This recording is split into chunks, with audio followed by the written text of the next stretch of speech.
Si ratu, silakan nikmati apelnya. Dipeganglah apel sama pisau. Waktu mereka mau potong, Yusuf disuruh keluar.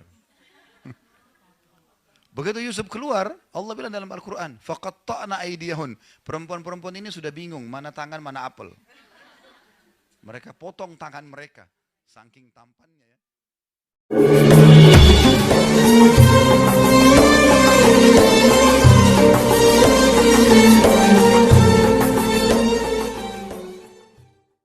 Yang baik. Pernah ada sahabat, Bapak Ibu sekalian, stroke. Seluruh badannya ini nggak bisa bergerak dan struknya unik. Jadi tidak pernah ada orang kena penyakit begini. Yang boleh cuma bergerak, yang berpunya wajahnya. Maka Nabi SAW datang ke rumahnya, lihat orang ini. Kata Nabi SAW, doa apa yang kau ucapkan? Jadi Nabi tanya doanya. Bukan dosa apa yang kau buat, ditanya. Karena orang ini orang saleh. Kok bisa datang gini? Dia bilang, ya Rasulullah, saya mengatakan, ya Allah, kalau seandainya ada hukuman yang akan menimpa saya di akhirat, percepatlah di dunia. Kata Nabi SAW, subhanallah, maha suci Allah. Kenapa kau minta sesuatu yang kau tidak mampu? Kenapa tidak bilang, Rabbana atina fid dunya hasanah, wa fil akhirati hasanah, wa qina adzabannar. Minta keselamatan dunia, keselamatan akhirat. Untuk apa minta azab didatangkan? Ya Allah terima. Ya. Ada orang begitu, anaknya sakit. Ya Allah, daripada anak saya saja yang sakit. Ini kebodohan ini. Ya Allah, jaga kesehatan saya, sembuhin anak saya. Nah itu yang benar. Orang tuanya mati, kenapa dia mati, kenapa bukan saya? Loh, kok aneh ini? Ya. Jadi harusnya kita ucapin yang baik kan. Jangan ucapin apa, karena Allah bisa kabulkan. Nabi Yusuf alaihissalam terkenal sekali dengan ketampanannya. Tidak ada yang tidak kenal Nabi Yusuf sampai diberikan sepertiga kekayaan dunia. Saking tampannya, ibunya sendiri ajak dia berzina, ibu angkatnya. Ratu Mesir, juga masih muda dan terkenal dengan kecantikannya. Dipanggil Yusuf ke dalam kamar, ditutup pintu. Hai Yusuf, hai Talak, lakukan apa saja yang kau mau. Digoda-godain dengan segala macam fitnahnya. Yusuf lari-lari, nggak mau. Ya, iya. Dalam surah Yusuf kan begitu, surah nomor 12. Yusuf lari, meninggalkan dia kan. Nah, waktu melewatin patung, ada patung di ujung kamar rupanya. Patung itu disembah oleh orang-orang Mesir, termasuk raja sama istrinya ratu ini. Rupanya ratu ini lewat, dilihat patung, ini Tuhannya, ditutup sama kain. Karena dia malu sama Tuhannya. Kata Yusuf, subhanallah, engkau malu sama patung, gak malu sama Allah. Tapi perempuan ini rupanya sudah dirasuki oleh syaitan, sudah dikuasai pada saat itu ya. Dia tetap kejar Yusuf. Yusuf lari sampai ke pintu kamar. Lalu karena penasarannya dipegang baju Yusuf dari belakang, ditarik, sobek. Begitu dibuka pintu, saking lihainya nih perempuan pada saat itu, depan pintu ada suaminya. Langsung dia bilang, apa hukumannya orang yang mau ganggu istrimu? Padahal dia tadi yang bahaya nih, ngajak orang. Saya tidak bilang ini politik wanita ya. Tapi ini wanita yang melakukannya. Makanya Allah bilang, inna kaidakunna azim. Perempuan kalau mau sesuatu, dia pakai cara supaya bisa dapat. Mau beli baju, mau beli tas, harus cari jalan supaya bisa dapat. Jangan, sebentar. Jangan tersinggung. Tapi itu normal, alami. Baik, kembali ke kisah dulu. Maka si raja bijak, dia nggak mau menghukum Yusuf. Dia bilang sama orang-orang di sekitarnya, panggil hakim istana. Panggil, datang hakimnya. Hakimnya lalu ditanya. Hakimnya tanya Yusuf, kenapa Yusuf? Ini ibu ini yang ajak saya zina.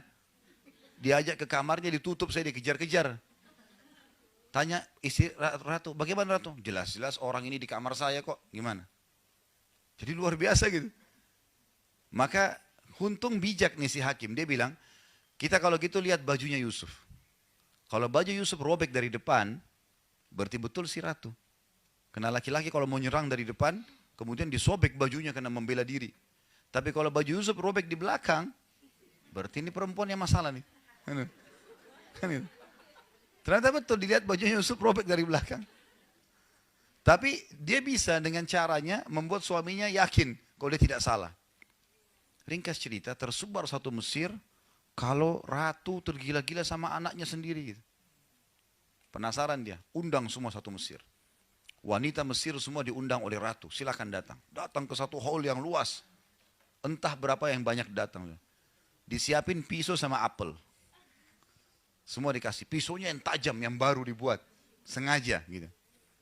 Ini Allah ceritakan dalam Al-Quran, surah Yusuf ya. Begitu mereka sudah siap semua, lalu kata si ratu, silakan nikmati apelnya. Dipeganglah apel sama pisau. Waktu mereka mau potong, Yusuf disuruh keluar. Begitu Yusuf keluar, Allah bilang dalam Al-Quran, faqatta'na aydiyahun. Perempuan-perempuan ini sudah bingung, mana tangan, mana apel.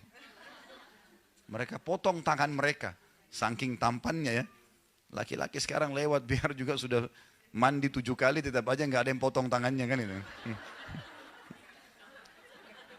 Tapi ini luar biasa Yusuf alaihissalam. Lewat, sampai mereka tidak sadar. Nanti mereka sadar waktu Yusuf sudah ada di sebelah ratu, baru mereka sadar, oh tangan saya yang kepotong nih gitu. Baru mereka sadar. Lalu kata ratu apa? Inilah sebabnya kenapa saya mau zina sama dia.